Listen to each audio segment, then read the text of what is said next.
शहजाद भट्टी के ना मामला कुछ और तरह के हैं। अब रजब भट्ट का सियासी कैरियर जो उसका स्टार्ट हो चुका हुआ है, उसने मौलाना फजल रहमान की पार्टी को ज्वाइन कर लिया। फर्क होकर है जी। शायद साहब मेरा आपसे एक आखिरी क्वेश्चन ये है कि फर्क होकर साहब ने कोई पेटी तो नहीं दे दी, कोई लैंड क्रूजर वगैरह, रेंज ओवर आपको? आप उनके हक में बड़ी बात करते हैं, उनके डर की वजह से इन्होंने पार्टी भी ज्वाइन कर ली है और फटाफट अवाम के सामने आके माफी भी मांग ली है। बड़े ही कुत्ते के पुत्र हैं और बड़े ही कमीने लोग हैं, वो इंतहाई घटिया लोग हैं, बद इखलाक लोग हैं, बेलिहाज लोग हैं, मुतनफर लोग हैं, हासद मुनाफिक लोग हैं।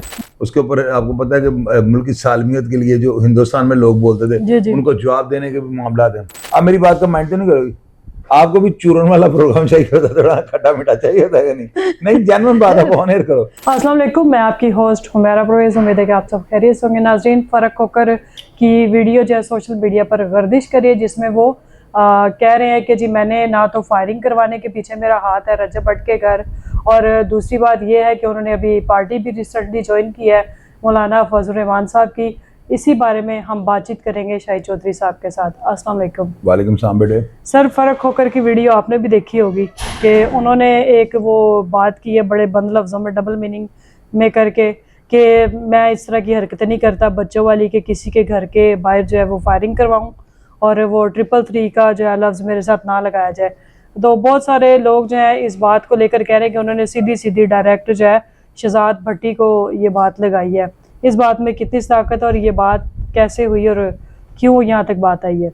बेटे पता है कि मैं सबसे पहले एक चीज़ आपको बताता हूँ, फर्क खोकर जो है ना बड़ा मचोर आदमी है जी। फर्क खोकर के लुच्चा लफंगा टाइप आदमी को गली मोहल्ले का गुंडा कांटूटा नहीं है, वो एक नाम नेहाद बहुत बड़े खानदान से उसका ताल्लुक है।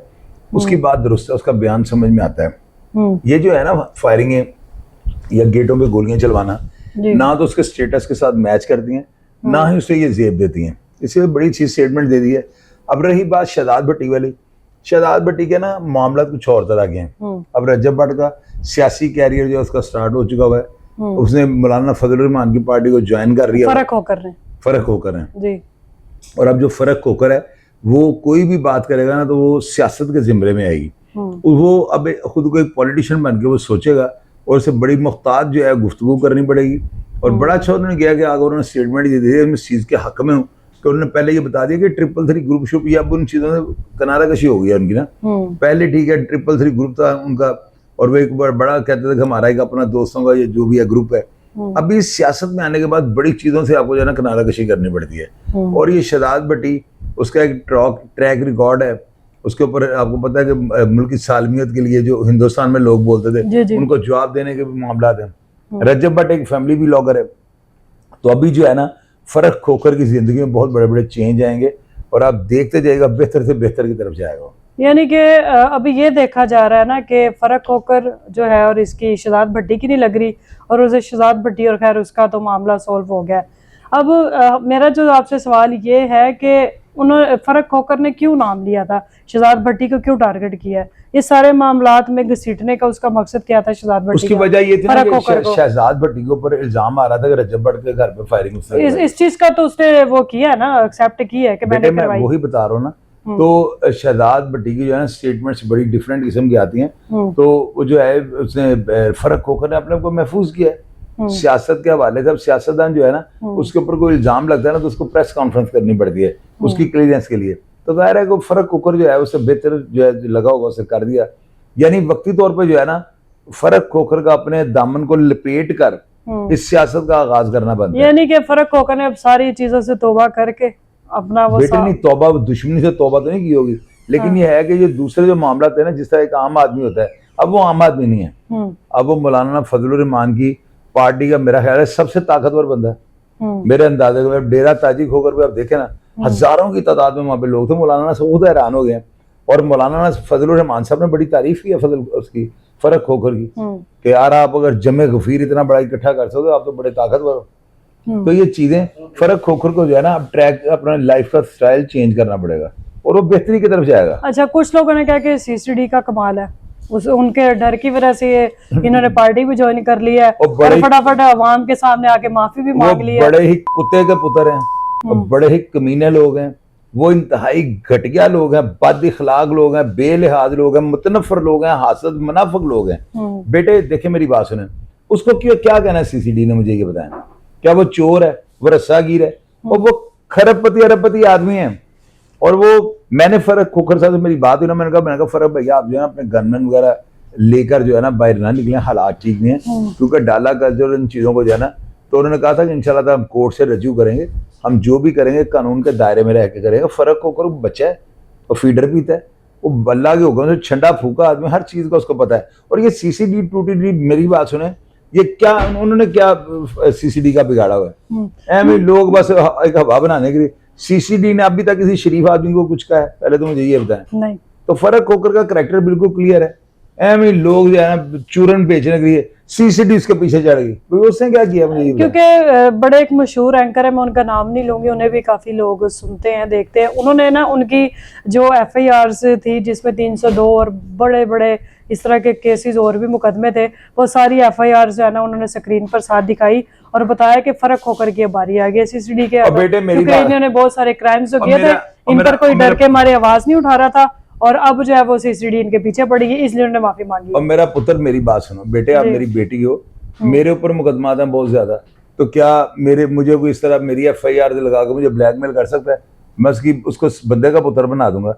और मेरी FIR दर्ज हुई है, फर्स्ट इन्फॉर्मेशन रिपोर्ट होती है, उसके बाद अदालतों में ट्रायल हुए हैं, कोर्ट ने मुझे क्लीन चिट दी है, बाइज्जत बरी किया हुआ है। ऐसे नहीं होता।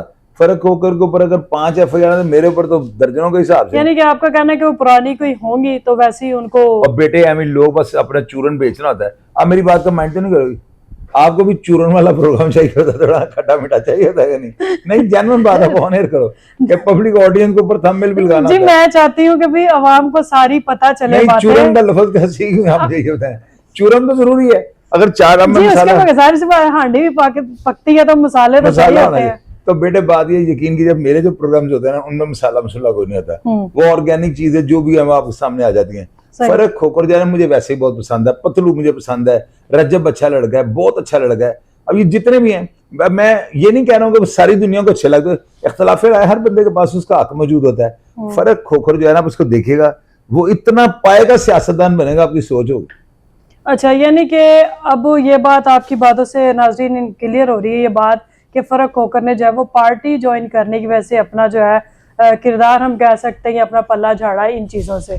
बिल्कुल इसी तरह ठीक है बेटे, उनको मौका मिल गया ना। अभी वो दोस्तों को कह लेंगे यार नहीं, मैं अब सियासत में मेरा ताल्लुक है तो मुझे इन चीजों से ज्यादा मैं इज्तनाब करता हूँ, मौका मिल गया उनको। यानी कि उन्होंने सीसीडी के डर या दबाव की वजह से, और ये जो अफवाहें हम लोग सुन रहे हैं आजकल कि जी वो सीसीडी से डर गए, फलाने से डर गए, इसलिए उन्होंने माफी मांग ली। तो ये सारी बातें नाजरीन शाहिद साहब की बातों से यही बात वाज़ेह हो रही है कि ये सब जो है झूठ पर मबनी है, इनमें कोई हकीकत नहीं है। तो आपकी बात फर्क होकर साहब के साथ जब हुई तो उन्होंने अब क्या बताया, नेक्स्ट उनका क्या है मतलब कदम है इस चीज को? बेटे उन्होंने कहा कि मैं अपनी जो है वहाँ पे पिंडी के जो अवाम है उसके लिए काम करूंगा, मैं इनको जो है हॉस्पिटैलिटी के मामला इनके देखूंगा, मैं लोगों को फ्री डिस्पेंसरी को इस तरह का सिस्टम करके दूंगा। बड़े अच्छे ख्याल है उनके, और वो पावरफुल आदमी है। उनकी बात को अब ये नहीं इजी नहीं लेना कि भाई उन्होंने कह दिया तो उन्होंने जो कह दिया सो कह दिया। फर्क होकर मुझे पसंद इसीलिए बड़ा, देखो बेटे आप अभी छोटे से हो ना, आपको भी बड़ा टाइम लगना है हमारे स्टेज पे पहुंचते हुए ना। फर्क होकर रिंदा आदमी है, उसके लिए मैं इतना लफ्ज इस्तेमाल कर दूं। अगर देखें मेरी बात उनके अंदर कोई गलती होगी भी, या मुस्तकबिल में या माजी के अंदर कोई ऐसी कोई बात होगी जो उसको उनको अच्छी नहीं लगती होगी, अब उसको सियासत में आने के बाद सारी चीजें छोड़नी पड़ेंगी। मेरी बात से मैं डाला कल्चर तो वो जब कि सीसीडी आई है उन्होंने ऐसे काम ही नहीं किए, उन्होंने वो काम ही नहीं किया। हालांकि वो 150 गनमैनों के बगैर नहीं, यानी कि उन्होंने कानून की पासदारी अच्छे से करना स्टार्ट कर दी है। उन्होंने ये कहा है कि शायद भी अगर मैं कानून की पासदारी नहीं करूंगा तो लोग क्या करेंगे। तो ये बड़ा अच्छा मैसेज है। फर्क होकर लफंडे नहीं है, वो ये चुल्लू मुल्लू टाइप आदमी है, पूरा प्रॉपरली जेंटलमैन आदमी, थैरोली जेंटलमैन आदमी है जी। तो मैं भी उनकी इज्जत नहीं करता हूँ, बड़ा बहुत अच्छा इंसान है, और देखिएगा कामयाब इंसान बनेगा, और सियासत में वो एक ऐसा काम कर जाएगा कि लोग उसके पीछे होंगे। क्योंकि ऐसे लोगों ने क्या करप्शन कर रही है, उन्होंने तो जो भी ऊपर से आना वो आवाम के ऊपर लगा दिया, पल्ले से भी लगा देना है। कुछ लोगों ने तो ये कह दिया जी पहले ही उन्होंने तो करप्शन दे वो क्या कहते हैं ऊंचाइयों को छू लिया, अब उसने क्या करना है। बेटे लोग तो कहते हैं, लोगों की अब बात है, ये भी हुस्न होता है, ये भी जो है ना ये आपकी किरदार का हुस्न होता है कि लोग आपके ऊपर तनकीद करें। ये कोई इतना इशू नहीं होता, लोग करते हैं, करनी भी चाहिए, मैं इस चीज के हक में हूँ। मैं ये नहीं कहता कि सार बंदा जो है ना वो लॉलीपॉप ही दे, तनकीद भी होनी चाहिए, कोई इशू वाली बात नहीं। शायद साहब मेरा आपसे एक आखिरी क्वेश्चन ये है कि फर्रुख खोखर साहब ने कोई पेटी तो नहीं दे दी, कोई लैंड क्रूजर वगैरह, रेंज ओवर आपको, आप उनके हक में बड़ी बात करते हैं? बेटे पता है क्या, मैं आपको चीज बताता हूँ, आपकी बात बिल्कुल सवाल अच्छा है, करना चाहिए हमेशा जो है ना, बेलौस मोहब्बत, इसका एक नशा ही अलग से है। जब आप मफादात के चक्कर में पड़ के रिश्ते निभाने की कोशिश करते हैं ना तो वो निभते हैं और ना ही आपकी वो इज्जत करता है। फर्क होकर मेरी इतनी इज्जत करते हैं ना कि शायद आपकी सोच होगी। तो इसकी वजह ये है कि मैं, मेरा बेदाग मेरा मामला, और दूसरी बात ये कि मैं रजा भुजा बंदा हूँ ना, मुझे ज़रूरत ही नहीं है। इसका जवाब ये है, अगर कोई बंदा दुनिया में साबित कर दे कि मैं फाइनेंशियली करप्ट हूँ तो फिर मैं प्रोग्राम करने छोड़ दूंगा। ये होता है कि मैं बाजू का आता, कोई प्रोडक्ट है, कोई बंदा को बेच रहा है, और उस बंदे को जो है ना उसको कोई ऑफर करनी पड़ती है, उसको मुझे ये कहना पड़ता है कि भाई आप जो है ना ये मुझे इतने पैसे खर्च जो है ना महीने के दो, मंथली दो। मेरा से नहीं होता कि ये बंदा सिर्फ मान जाए कि मैं ये काम करता हूँ, फिर इसको मैं जो है स्क्रीन पे ले आऊँगा। इस तरह की जो है ना लोगों के साथ मैं खुल के बातें भी करता हूँ। लोगों को मैं कहता हूँ मुझे 1 लाख 2 लाख रुपए 3 लाख रुपए, यानी इनको मनाने के लिए कि ये बंदा जो है ना ऑन कैमरा मान जाएगा कि मैं आपको पैसे दूंगा ताकि ये मेरे काबू आ जाए। अदरवाइज मैं फाइनेंशियल कैप्शन करता हूँ। सारी दुनिया को इस चीज़ का पता है, मैं क्या सफाई दूँ। बहुत शुक्रिया सर। कोई मसला। नाज़रीन, आपने जैसा कि शाहिद साहब की बातें सुनी हैं और बहुत सारे हकाइक हमारे सामने भी आ गए हैं फर्रुख खोखर साहब को लेकर भी, और कमेंट सेक्शन में आपने ज़रूर अपनी राय का इजहार करना और हमें बताना है। मज़ीद जो आप लोग भी जानते हैं मालूमात, इसी के साथ हमारा प्रेस को इजाज़त दें। खुदा हाफिज़।